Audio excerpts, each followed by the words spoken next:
사실까요? 지키시고 건지시는 하나님. 정말 믿으십니까? 그럼 조금 더 우리 정말 지키시고 건지시는 하나님 내가 믿어야지, 그런 마음으로 우리 한 번 더 해보겠습니다. 시작. 지키시고 건지시는 하나님. 아멘. 여러분 얼마나 감사합니까? 이 시편 124편의 말씀을 딱 요약하면 지키시고 건지시는 하나님이십니다. 지키신다, 보호하신다는 것이죠. 아예 우리가 어려움 당하지 않도록 지키시고 보호해 주신다. 어떤 분은 이 첫 번째 하나님의 성품을 좋아하고, 어떤 분은 두 번째 건지시는 하나님, 하나님께서 지키시고 보호하심에도 불구하고 우리가 꼭 불장난을 하잖아요. 그냥 하나님이 지켜주시는 대로 보호해 주시는 대로 거기 잘 있으면 되는데, 그 우리의 여러 가지 죄악과 그 죄성 때문에 어떻게 합니까? 우리가 저지른 실수와 그 죄악 때문에 그 올무에 빠지게 되는 경우가 많습니다.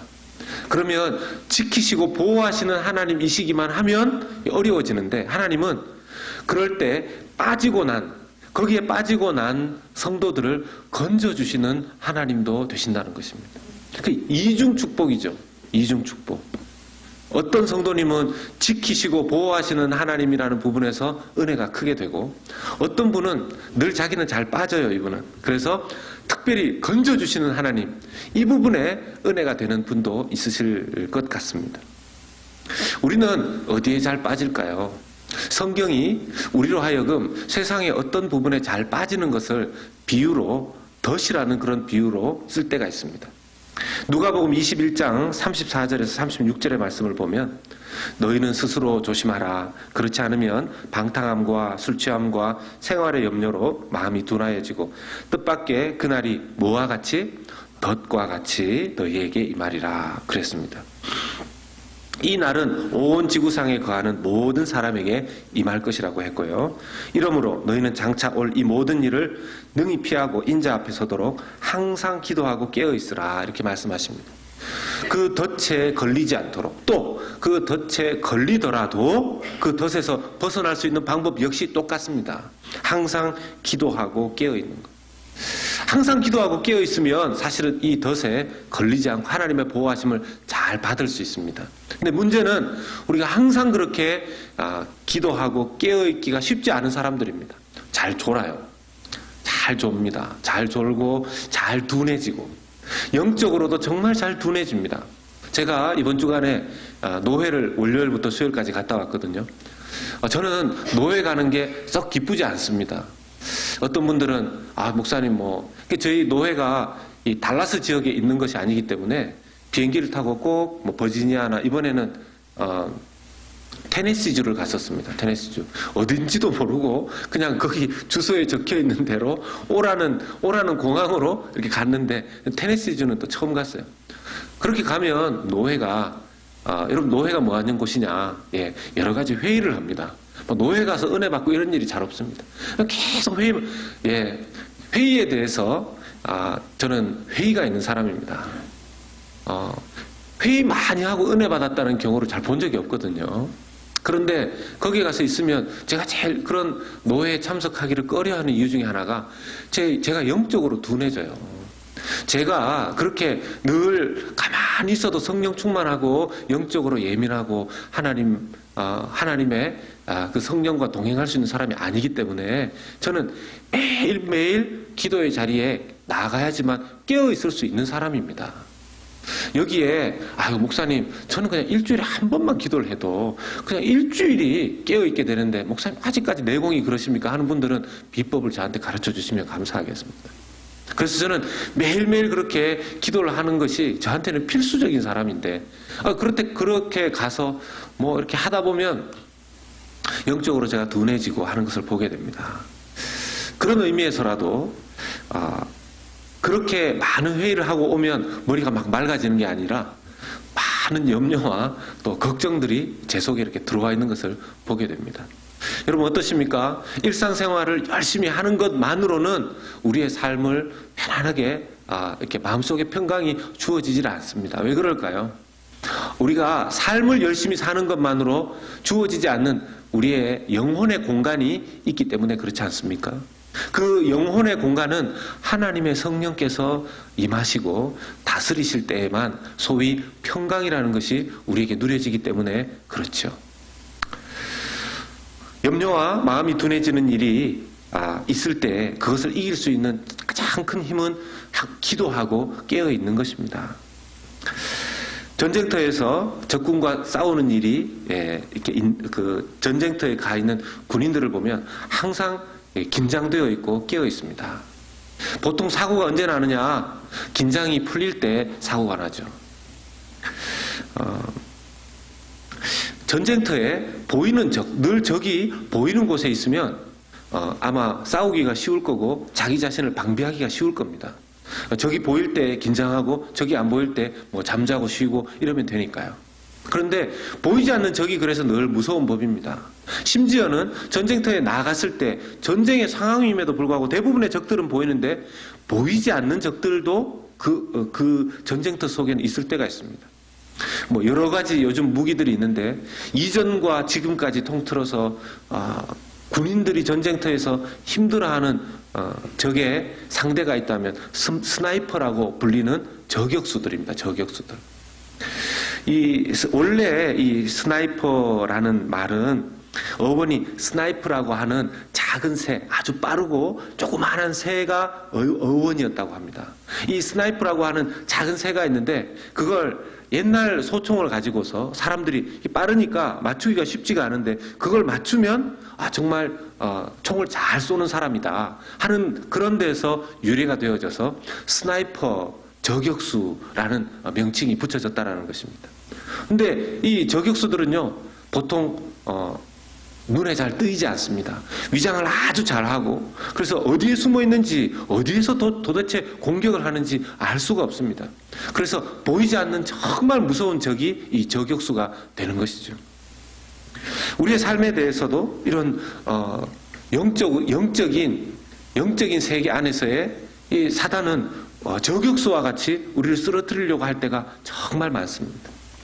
또 마치 사냥꾼이 저격수와 같이 우리를 사냥하려고 할 뿐만 아니라 어느 우리가 다니는 길 쪽에 덫을 놓아서 우리의 발목을 잡으려고 하는 경우도 상당히 많이 있습니다.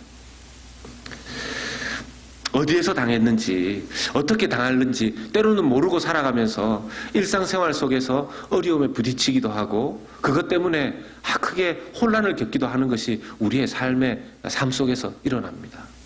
어제 평안했는데 오늘 정말 작은 일로 영적으로 어려움을 겪고 하나님 정말 어떻게 해야 됩니까?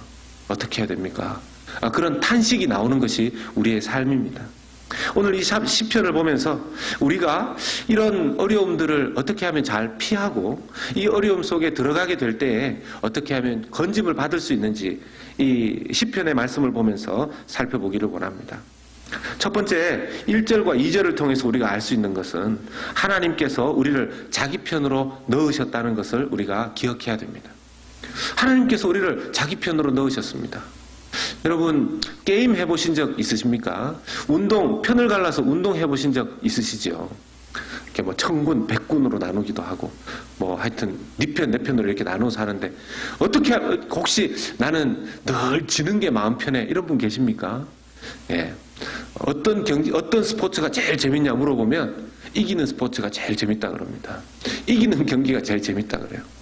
어떻게 하면 이길 수 있을까요?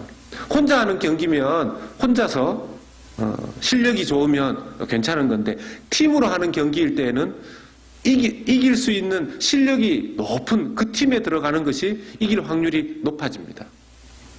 만약에 편을 가를 때 저기에 아주 실력 좋은 선수가 있는데 그 편으로 갔으면 좋겠는데 나에게 선택권이 없을 때 두 편에서 대장되는 사람이 잘 못하는 사람이 저를 고르면 저는 오늘은 섬기는 날이구나 이렇게 생각을 할 겁니다.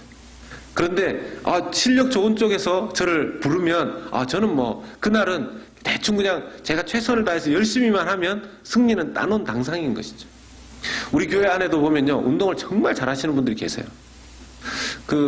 이제 수요일 날 저녁에 보면 우리 이제 배드민턴 하시는 분들이 좀 와서 저도 이제 가끔씩 스케줄이 있을 때는 가서 이제 막 파리채 비슷한 걸 흔들고 이렇게 하는데, 그때 보면 우리 교회 정말 운동 잘하시는 집사님하고 제가 한 편이 되면, 너무 좋으니까 이렇게 박수가 크게 나오는데, 한 편이 되면 그날은 뭐 틀림없이 이깁니다.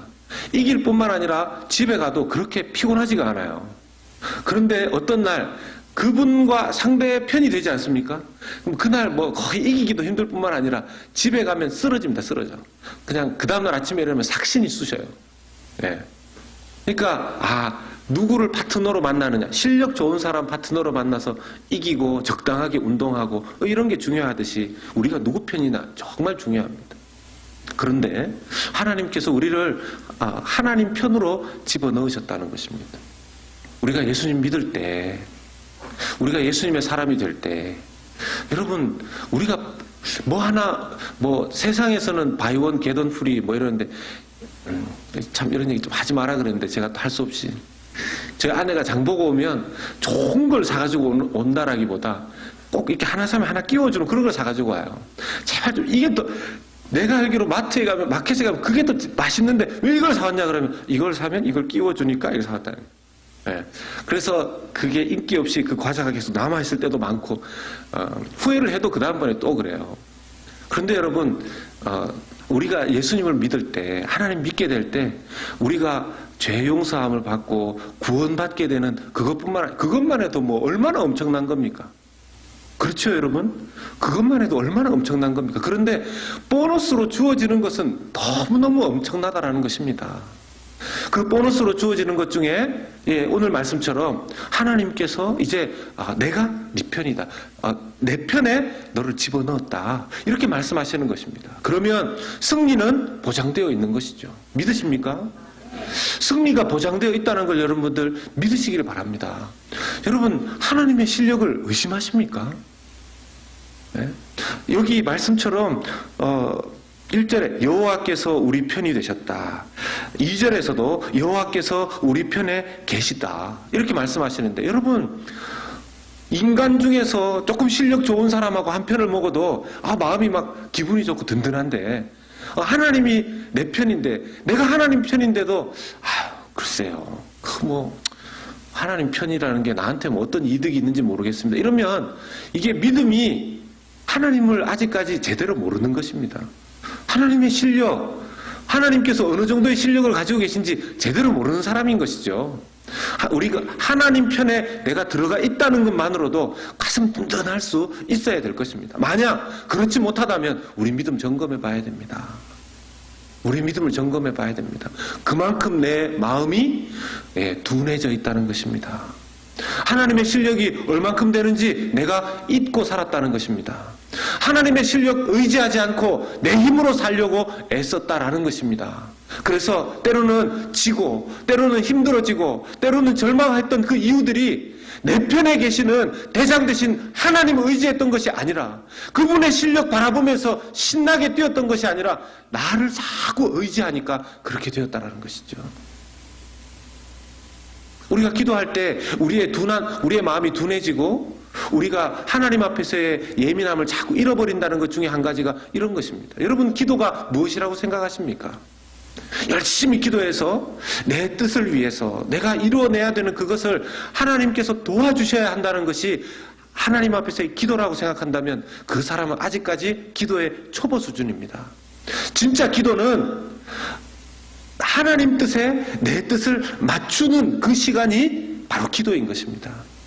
내가 지고 하나님이 이기는 시간이 기도의 시간인 것입니다. 내가 이기고 하나님이 지게 해서 나를 도와주게 하는 것은 기도의 초보자가 아직도 가지고 있는 마음입니다. 진짜 기도는 하나님, 내가 살아서 살아보니 너무 힘이 듭니다. 내가 나를 의지해서 살아보니 답답합니다. 하나님, 저는 늘 지고 늘 죽고 하나님이 내 안에 살아나시고 하나님이 승리하셔서 나를 이끌고 가시기를 원하십니다 하는 것이 정상적으로 어느 정도 좀 수준이 되는 기도의 자리에 나아가는 그리스도인의 마음이라는 것입니다. 그런 마음으로 기도의 자리에 나아갈 때 훨씬 더 하나님께서 성령의 충만한 은혜를 빨리 베풀어 주실 줄로 믿습니다. 오늘 기도하러 나오신 분들, 혹시 내가 꼭 이루어야 되는 그것을 붙잡고 이 기도 제목 오늘 한번 하나님 바짓가랭이를 붙잡든지 아니면 뭘 하든지 간에 내가 한번 해결해야 되겠다 이런 마음으로 오셨다라면 조금 한번 바꾸어 보십시오. 주님, 내가 내 뜻을 이루는 시간이 아니라 하나님 뜻이 내 안에서 이기는 시간 되십시오. 하나님, 제가 오늘 기도하면서 제가 지겠습니다. 제가 제 스스로도 저를 누르려고 하는데 잘 눌러지지가 않습니다. 제가 여전히 이렇게 강하게 살아 있습니다. 하나님, 성령으로 저를 다스리셔서 저를 죽이시고 내 안에서 그리스도께서 충만하게 승리하시옵소서. 그렇게 기도하시는 여러분들 되시기를 주님의 이름으로 축복합니다. 2절의 이 말씀에 보면 사람들이 우리를 치려할 때가 많다는 것이죠. 사람들이 우리를 치러 일어날 때, 이 아브라함 때부터 여러분 이 시편 124편은 성전으로 올라가면서 불렀던 노래입니다. 이스라엘의 찬양입니다. 순례객들이 이 성전으로 올라가면서 이 찬양을 막 부른 것입니다. 어떻게 불렀는지는 저도 잘 모르겠어요. 이게 곡이 붙어 있지 않아가지고. 이스라엘은 이렇게 어떻게 노래를 불렀겠지만 제가 또 더 부르면 힘들어 하실 수 있으시니까 곡이 없습니다. 근데 오늘 보니까 두 분이서 얼마나 잘 치시는지 두 분이 한번 여기 붙여서 나중에 한번 해보시기 바랍니다. 노래처럼 부르면서 아마 이스라엘 사람들은 이 곡조가 있었을 거예요. 이스라엘 사람들은 이 히브리어에다가 가사에 곡조를 붙여서 이렇게 뭐라고 했을 겁니다. 이걸 부르면서 성전으로 올라갔습니다. 이걸 부르면서 다윗이 썼다고 기록되어 있습니다. 부제어가. 다윗이 불렀던 이 노래 속에 2절의 말씀에 사람들이 우리를 치러 일어날 때라는 이 사람들이 계속해서 믿음의 사람들을 공격했었던, 세상 사람들이 하나님을 믿지 않던 어둠에 속해 있는 사람들이 믿음의 사람들을 계속해서 치는 일들은 아브라함의 때에서부터 이 다윗의 때까지 계속해서 있었습니다. 아브라함의 때에도 아브라함의 믿음을 넘어뜨리기 위한 얼마나 많은 일들이 있었습니까? 그 이후에도 믿음의 사람들에게는 그런 일들이 계속 있었고, 다윗의 때에도 여전히 다윗이 하나님 앞에 살려고 했지만 다윗을 넘어뜨리려고 하는 일들은 정말 많았었죠. 여러분, 그때뿐입니까?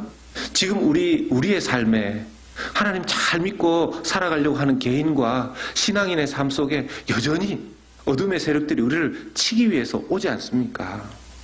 그때 하나님께서는 아브라함에게 맺으신 언약을 지키셨습니다. 여러분, 아브라함이 먼저 하나님께 나간 일이 있었습니까? 없었습니다. 다윗조차도 하나님께 먼저 나간 사람이 아니었습니다. 하나님께서 아브라함을 선택했듯이 하나님께서 다윗도 선택하신 겁니다.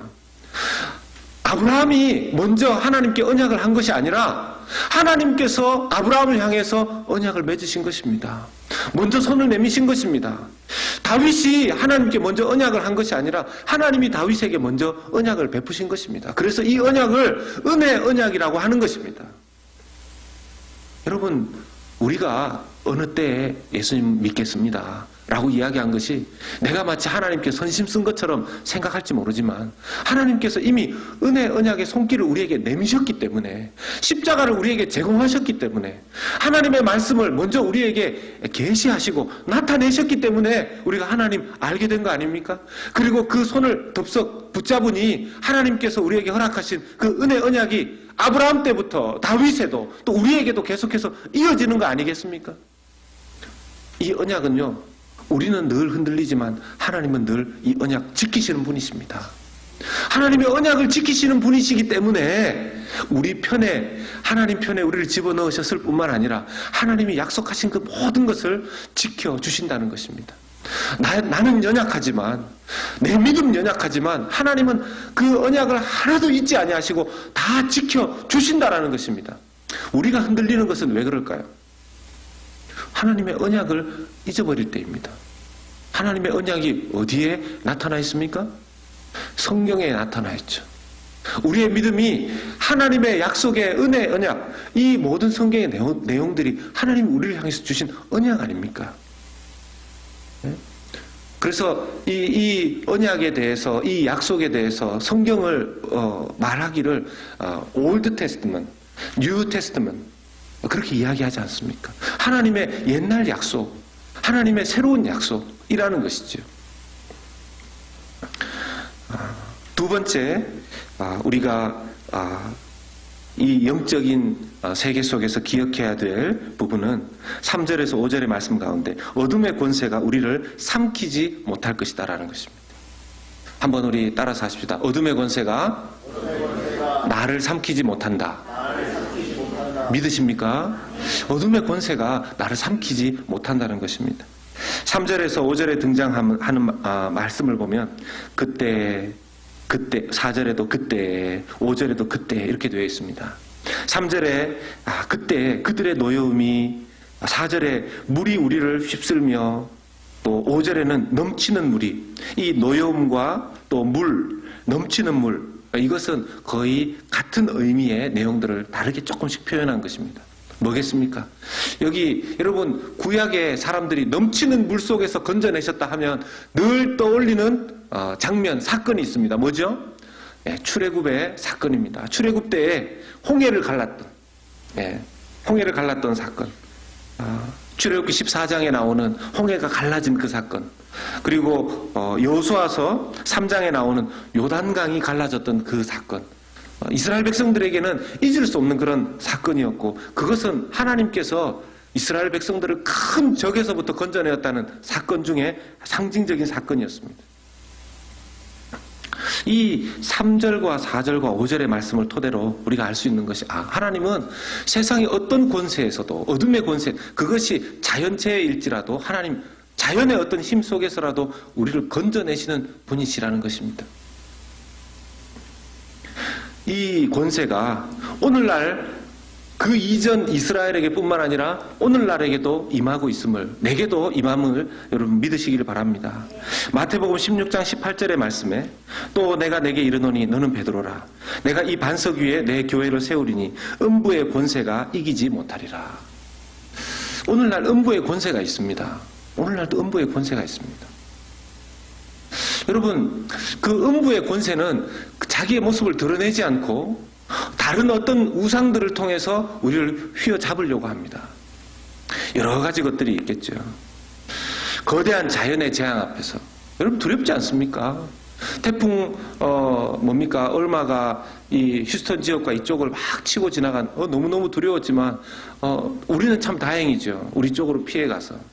또 그 다음에 왔던 또 태풍이 또 플로리다 지역 쪽으로 또 올라오고, 이번엔 또 무슨 태풍이 또 하나 또 올라온대요. 요즘 따라 웬 그런 태풍들이 많이 그렇게 부는지. 그런 자연의 재앙 앞에서 두렵습니다. 두렵습니다. 또 핵무기를 막 개발해서 막 미친 듯이 막 미사일을 쏘아대는 그 김정은을 보면서 무책임하게 그렇게 자기 나라와 자기의 권력욕을 위해서 무기를 개발하는 그런 인간들 앞에 두려움이 있습니다. 그리고 세상의 권력이 바뀔 때마다 이 미국이라는 곳에 대통령 한 분만 바뀌어도 권력이 너무 세기 때문에 그 권력자에 의해서 바뀌어지는 정책 자체가 나라 전체를 이리저리 좌우하는 것도 보게 됩니다. 무서운 일이죠.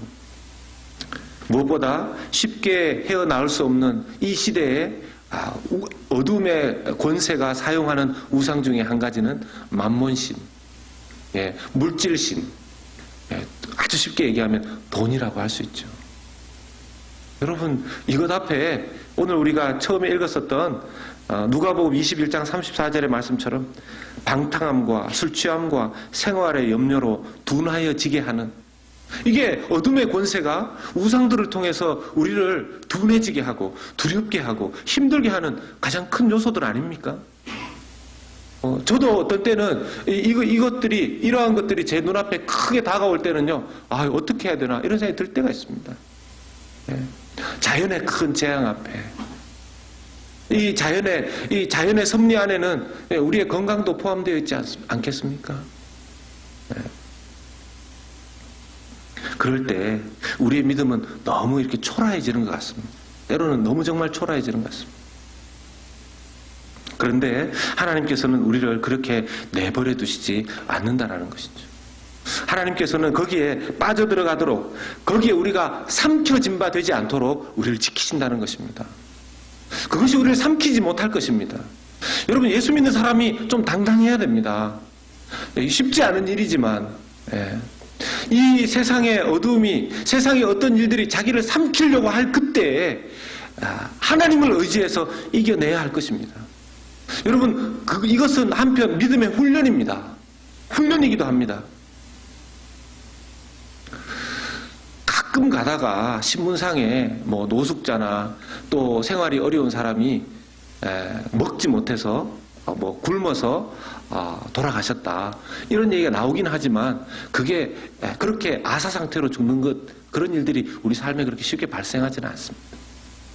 오히려 우리를 죽음으로 몰고 가는 것은 이런 두려움들, 염려가 더 크다고 할 수 있겠죠. 시간 지나가고 나면 하나님께서 우리를 건져주신 때가 훨씬 더 많습니다. 그럼에도 불구하고 그런 상황이 우리 눈앞에, 코앞에 딱 맞닥뜨려지면 정말 두려워하죠.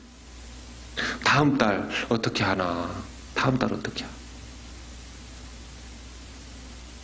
첫 애는 이렇게 했는데 그 다음 애는 어떻게 하나. 집 문제는 이렇게 해결했는데 또 다른 문제는 또 어떻게 해결하나.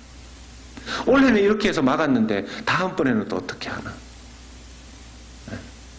결혼은 어떻게 했는데 그 다음 결혼 이후에는 또 어떻게 하나.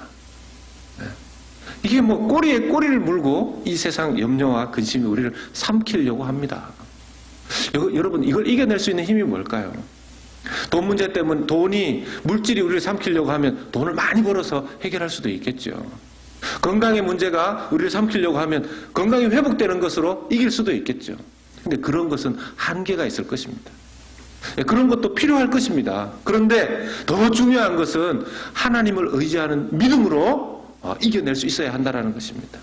이때 하나님을 의지해야 된다는 것입니다. 하나님의 약속을 믿으면서 이 세상 어떤 것도 나를 삼키지 못할 것이다. 이 세상 어떤 권세도 나를 무너지게 하지 못할 것이다 라는 믿음이 우리 속에서 회복되어져야 한다는 것입니다. 혹시 그 믿음이 지금 무너져 계신 분 있으십니까?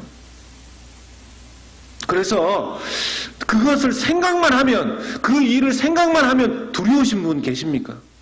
죽음을 생각만 하면 사시나무 떨듯이 떨리시는 분 계십니까? 재정적인 문제만 생각하면 그냥 눈앞이 캄캄해지는 분 계십니까? 그런 분들이 계시다라면 하나님께서 이 어떤 것에서도 내가 삼켜지지 않도록 지켜주시겠다고 한 믿음부터 회복하실 수 있기를 바랍니다. 믿음부터 회복해야 됩니다. 믿음부터 회복해야 됩니다. 하나님이 우리의 주님이시기 때문에 그렇습니다. 하나님이 우리의 주님이시기 때문에 그렇습니다. 여러분, 세상에서 가장 남들이 들으면서 콧방귀 치는 일이, 콧방귀 치는 단어 중에 하나가 주님이라는 단어일 것입니다. 당신 뭘 믿고 그러면, 돈도 없고 백도 없는 사람이 뭘 믿고 그렇게 뭐 하나님이 그렇게 하냐, 그렇게 말할 때, 그 전능하신 하나님이 저희 주님이시기 때문에 그렇습니다 얘기하면 그 사람이 할렐루야, 그렇게 하지 않죠. 그렇게 하지 않죠. 이럴 겁니다. 그래, 뭐 아주 돌아도 단단히 돌았고 미쳐도 그냥 당신이 광신자가 됐구만, 이렇게 얘기하지 않겠습니까? 그런데요, 그 주님이 살아계신, 하나님이 살아계시기 때문에 그 살아계신 하나님을 주님이라고 고백하는 한 하나님께서 우리의 주인이 되셔서 우리를 지켜주시는 줄로 믿습니다. 우리는 그 믿음, 그 배짱이 있어야 되는 것이죠. 사람들이 콧방귀 낀다고 해서 얘기 안 해야 되겠다, 그렇게 해가지고는 그런 믿음으로 세상 속에 있으면 자꾸 눌리게 되어 있습니다. 사람들이 뭐라 그래도 전능하신 하나님이 저의 주님이십니다. 그 답이 어떻게 그렇게 되냐. 전능하신 하나님이 저의 주님이십니다. 마지막 세 번째 6절에 8절의 말씀을 보면 지키시고 건져주시는 하나님을 찬송해야 한다 하는 것이 6절에서 8절까지의 말씀입니다. 우리 한 번 더 따라서 하십시다. 지키시고 건져주시는 하나님. 하나님 우리를 지키시고 건져주시는 하나님이십니다. 성경은 하나님께서 우리를 사냥꾼의 그 덫으로부터, 저격수의 총으로부터, 그 엄청난 홍수로부터 지켜주신다고 했습니다. 하나님께서 우리를 지켜주시는 부분은 알겠는데 건져주시는 부분, 여러분 7절의 말씀을 보십시오. 우리의 영혼이 사냥꾼의 올무에서 벗어난 새같이 되었나니 올무가 끊어짐으로 우리가 벗어났도다. 이 말씀을 자세히 보면 이 새는 아마 우리를 표현한다고 할 수 있겠습니다. 여기 사냥꾼의 올무는 우리를 치려고 하는 어둠의 권세라고 할 수 있겠죠. 만약 아예 하나님의 지키심 속에 있었다라면 아예 사냥꾼의 올무에 덫에 들어가지도 않았을 것이고 잡히지도 않았을 것입니다. 근데 이 말씀에 보니까 사냥꾼의 올무에서 벗어난 새같이 되었나니 올무가 끊어짐으로 우리가 벗어났다 그랬습니다. 그러면 이 새는 올무 속에 들어갔던 새인 것이죠. 덫에 걸렸던 새입니다. 여러분, 덫에 걸린 사냥감은 절대로 스스로 나올 수 있는 경우가 없습니다. 올무에 들어가게 된 그 사냥감은 절대로 스스로 그것을 풀고 나올 수가 없습니다. 누군가가 아주 힘센 사람이 반드시 도와주어야만 그 덫에서, 그 올무에서 풀려날 수 있는 것이죠. 그렇다면 이 성경 말씀을 봤을 때는 우리가 이 덫에 하나님의 지키심, 하나님께서 늘 말씀하십니다. 여기는 위험한 지역이니까. 보통 보면 이 덫에 잘 걸리는 특성이 있습니다. 덫에 잘 걸리는 동물의 특성. 목자가 그 짐승들을 잘 이렇게 인도하는 목자가 앞장서서 보통 가기 때문에 그 목자의 뒤만 잘 따라가면 덫에 걸릴 일, 올무에 걸릴 일이 거의 없죠. 호기심 많은, 혼자서 이렇게 돌아다니는 사춘기 동물이 있습니다. 보니까 사춘기는 보통 이렇게 중2, 중3 나이, 한국에도 이렇게 중2병이라고 들어보셨죠? 중2병. 북한의 김정은이 쉽게 미사일을 저렇게 만들지만 쳐내려오지 못하는 이유 중에 하나가 중2들이 무서워서 못 내려온다는 그런 얘기를 들어보셨습니까? 그렇게 무섭다는 거예요. 중2들이 어디로 튈지. 호기심도 많고. 우리로 따지면 몇 학년입니까? 중2가? 한 8학년쯤 됩니까? 7학년?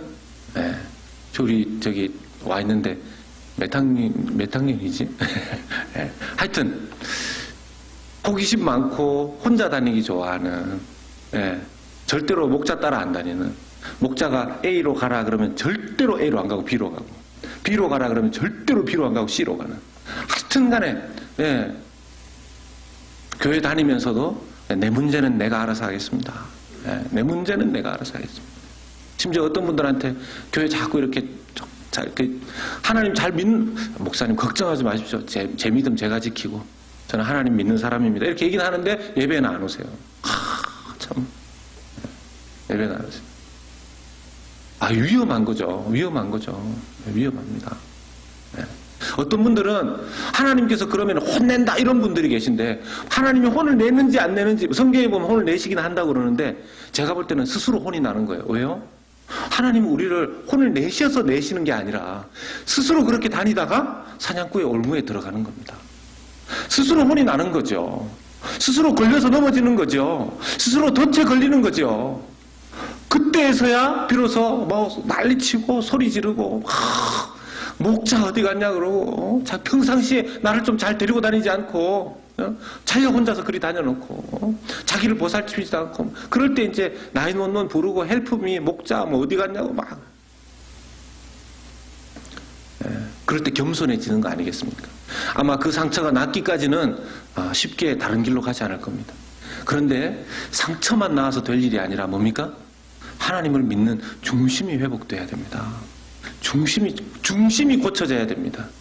몸이 고쳐지는 것은 두 번째고 제일 중요한 것은 영혼이 고쳐져야 되는 줄 믿으시기를 바랍니다. 내 영혼 잘 정돈되어져 있습니까? 그래서 여러분 이 시편 124편을 다윗이 지었는데요. 이것을 대할렐이라고 부릅니다. 이스라엘에서. 순례객들이 1년에 3번에서 4번 정도 그 이후에도 이 노래를 부르면서 예루살렘 성전을 향해서 왔습니다. 예루살렘 성전을 향해서 이렇게 오면 멀리에 예루살렘 성전이 지어져 있는 예루살렘 산이 보이는 것입니다. 그 산을 보면서 이 찬양을 하는 것이죠. 이스라엘은 이제 말하기를 여호와께서 우리 편에 계시지 아니하였다면 이 찬송을 막 부르면서 오는 것입니다. 하나님, 전능하신 하나님께서 나를 고쳐주셨다고 8절의 말씀에 이 찬양이 자기들의 가슴을 울렸을 것입니다. 우리의 도움은 이 천지를 지으신 여호와의 이름에 있도다. 천지를 지으신 여호와의 이름에 있도다. 그러면서 그 성전을 향해서, 그 산을 향해서 이렇게 걸어 올라오는 것입니다. 제가 청년 시절에 금요 집회를 마치고 나면 저희 가장 친했던 친구들 3명과 더불어서 이렇게 기도원에 올라갔었습니다. 그때는 왜 그랬는지 모르겠어요. 좀 이렇게 진짜 그래서 저희 친구들 중에서 가장 먼저 차를 산 친구가 있었는데, 그때 아십니까? 가장 자랑스러운 차 중에 하나가 이렇게 프라이드라고. 그 차를 사가지고 그 차 타고 이제 기도원에 가는 길이 꼬불꼬불하지 않습니까? 그럼 한밤중에 금요 기도회가 끝나고 가니까 거의 뭐 한 11시 이렇게 되죠.